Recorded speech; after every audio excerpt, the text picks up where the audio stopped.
আসসালামু আলাইকুম। সবাই কেমন আছো? তো আজকের ভিডিওটি যারা এসএসসি পরীক্ষার্থী বা এসএসসি পরীক্ষা দিবে 2025 সালে, তো তাদের জন্য খুবই গুরুত্বপূর্ণ। তোমরা ভালো করে ভিডিওটি দেখলে ইনশাআল্লাহ আশা করি এখান থেকে একটি এমসিকিউ কমন পাবে। তো চলো দেখি কি আছে এখানে। তোমরা এই চিত্রটা দেখে বুঝতে পারতেছো এটা কি হতে পারে।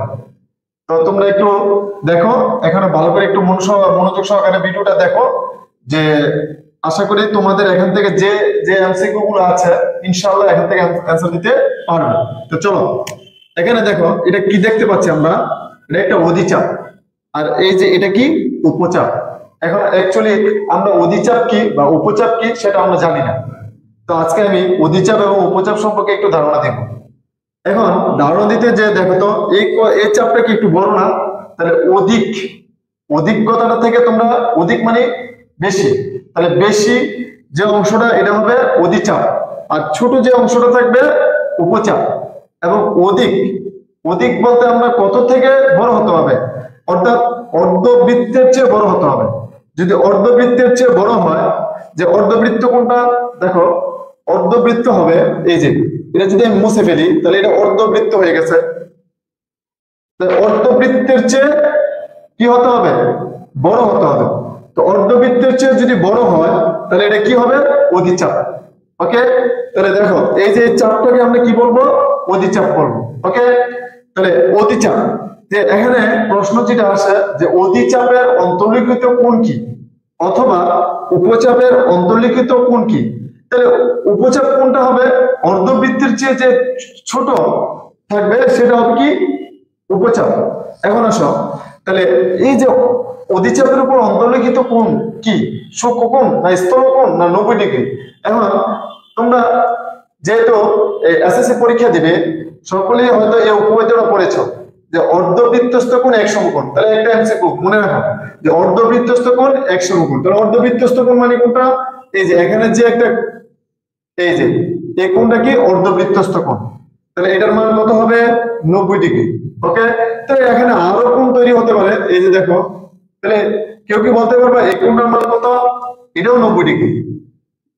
কেউ কি বলতে পারবা এই যে এটার মান কত হতে পারে, এটাও 90 ডিগ্রি। এখন প্রশ্ন করতে পারো স্যার সব কোণগুলো কি 90 ডিগ্রি হবে? হ্যাঁ, যে কেন 90 ডিগ্রি হবে, যে আমরা আরেকটা উপপাদ্য জানি যে একই চাপের উপর দণ্ডায়মান বৃত্তস্থ কোণগুলো সমান হয়। কি বলছি, একই চাপ, যদি এই যে এটা একটা চাপ ধরি, এই যে এ এবং বি একটা চাপ, তাহলে এ চাপের উপর দণ্ডায়মান বৃত্তস্থ কোণগুলো কি হবে, সমান হবে। অর্থাৎ এখানে যদি আমি বি দেই, সি দেই, ডি দেই, সি ডি ই, তাহলে এখানে যে লিখতে পারি এ সি বি কোণ equal to A D B কোণ equal to A E B কোণ। এখানে যতগুলোই কোণ হবে না কেন এই সব কোণগুলোই কি হবে, সমান হবে। সব কোণগুলো কি হবে, সমান হবে। দেখো তাহলে এ সি বি কোণ, এ ডি বি কোণ, এ ই বি কোণ। ঠিক আছে, তাহলে এখান থেকে আমরা কয়টা পেয়েছি, যে অর্ধবৃত্তস্থ কোণ এক সমকোণ। এরপরে পেয়েছি একই চাপের উপর দণ্ডায়মান বৃত্তস্থ কোণগুলো কি হবে, সমান হবে। তাহলে এটা যদি 90 ডিগ্রি হয় এটাও 90 ডিগ্রি হবে, এটাও 90 ডিগ্রি হবে। তাহলে দুইটা এমসিকিউ আমরা পেয়েছি এখান থেকে। এখন আসো আরেকটা উপপাদ্য আছে যে বৃত্তস্থ কোণ কেন্দ্রস্থ কোণের অর্ধেক। এখন তোমরা কি বলতে পারবে এই কোণটার মান কত হবে, যেহেতু এটা 90 ডিগ্রি তাহলে অবশ্যই এটা কত ডিগ্রি হবে, 180 ডিগ্রি। তাহলে এই কেন্দ্রস্থ কোণের অর্ধেক হবে কি, বৃত্তস্থ কোণ। ওকে, তাহলে এটাও এমসিকিউ, তোমাদের কেন্দ্রস্থ কোণ দেওয়া আছে, বের করতে বলে যে বৃত্তস্থ কোণ কত, অথবা বৃত্তস্থ কোণ দেওয়া আছে কেন্দ্রস্থ কোণ কত। ঠিক আছে, এমসিকিউ তে এভাবে আসে, তো আশা করি পারবে। তাহলে এই যে এটা থেকে আমরা কি শিখলাম, যে অর্ধবৃত্তস্থ কোণ 90 ডিগ্রি যদি অর্ধবৃত্তের চেয়ে বড় হয় বা অর্ধবৃত্তের চেয়ে যদি বড় হয় তাহলে এটা কি হয়ে যাবে, অধিচাপ হয়ে যাবে।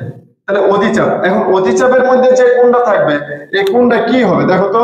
এখন এই যে এখানে একটা কোণ উৎপন্ন করলো, এখন এই কোণটা তোমরাই বলে দাও যে এটা কি 90 ডিগ্রি হবে না এর থেকে ছোট হবে না বড় হবে। তোমাদের কাছে কি মনে হচ্ছে, ছোট না বড়? অবশ্যই ছোট মনে হচ্ছে। তাহলে কি হবে, তাহলে আমরা কি বলতে পারি অধিচাপের উপর অন্তর্লিখিত কোণ কি হবে, সূক্ষ্মকোণ কি হবে সূক্ষ্মকোণ। আর দেখো এখানে এই চাপটা কি হবে উপচাপ। তাহলে দেখো উপচাপের উপর দণ্ডায়মান, এই যে উপচাপের উপর দণ্ডায়মান যে কোণটা উৎপন্ন হবে এই কোণটা কি স্থলকোণ না সূক্ষ্মকোণ? অবশ্যই স্থলকোণ। তাহলে আমরা এখান থেকে দুইটা এমসিকিউ তোমাদের বইয়ের মধ্যে খুব স্পষ্টভাবে লেখা আছে যে অধিচাপের উপর অন্তর্লিখিত কোণ কি সূক্ষ্মকোণ না স্থলকোণ বা সমকোণ, এরকম ভাবে চারটা অপশন দেওয়া থাকে। তাহলে এখন থেকে কি বলবা অধিচাপের উপর দণ্ডায়মান বিধ্বস্ত কোণটা কি হবে বা অন্তর্লিখিত কোণ কি হবে? অবশ্যই সূক্ষ্মকোণ। আর উপচাপের উপর দণ্ডায়মান অন্তর্লিখিত কোণ কি হবে? স্থলকোণ। ওকে, এখন এর আগে আমরা মুখস্থ করেছি যে কিভাবে মুখস্থ করেছি যে অধিচাপের উপর অন্তর্লিখিত কোণ সূক্ষ্মকোণ আর উপচাপের উপর স্থলকোণ। এখন একটা আরেকটা কি গুলাই ফেলি কিভাবে যে উপচাপেরটা আসলে অধিচাপেরটা দিয়ে দে, অধিচাপেরটা আসলে উপচাপের দিয়ে দে। তো তোমরা এই চিত্র দিয়ে একটু মনে রাখবা, তাহলে মনে রাখলে আশা করি আর কখনো ভুল করবে না।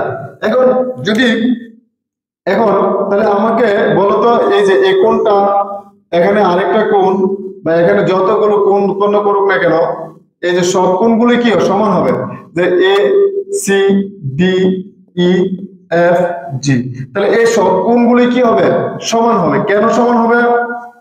এর আগে আমি বলছি যে একই চাপের উপর দণ্ডায়মান, এই যে এ এবং বি চাপের উপরে কিন্তু সবগুলো দণ্ডায়মান, একই চাপের উপর দণ্ডায়মান যে বৃত্তস্থ কোণগুলো কি হবে সমান হবে। এই যে এখানেও বলছি আমি কথাটা, ঠিক আছে? তাহলে এখানে কি হবে বলতো এ সি বি কোণ equal to A D B কোণ equal to A E B কোণ equal to A F D B কোণ equal to A G B কোণ। তাহলে সব কোণগুলো কি হবে সমান হবে, কেননা একই চাপের উপর দণ্ডায়মান বৃত্তস্থ কোণগুলো কি হবে সমান হবে। এখন যদি এই কেন্দ্রস্থ কোণটা যদি কি হয় 90 ডিগ্রি হয়, তাহলে এই যে এই কোণটা কত হবে 45 ডিগ্রি। যে এই কোণটা কত হবে অবশ্যই কি হবে 45 ডিগ্রি। এই কোণটা কত হবে অবশ্যই কত হবে 45 ডিগ্রি। ঠিক আছে? তো আশা করি তোমরা এখন আর এই বিষয়গুলো নিয়ে উপচাপ এবং অধিচাপের বিষয়গুলো নিয়ে আর কোনো কনফিউশন থাকবে না। আশা করি ইনশাআল্লাহ এখান থেকে তোমরা একটা এমসিকিউ কমন পাবে। তো সকলে ভালোভাবে ভিডিওটি দেখো, আর যদি তোমাদের বুঝতে কোনো কোথাও অসুবিধা হয় তাহলে অবশ্যই নিচে কমেন্ট করবে যে এখানে হয়তো ভিডিও তৈরি করতে ভিডিওতে কিছু সমস্যা হতে পারে, হয়তো কথা বুঝতে অসুবিধা হতে পারে, তোমরা সেই বিষয়গুলো তোমরা কমেন্টে লিখে জানাবে। তো সকলকে ধন্যবাদ, সকলে ভালো থেকো।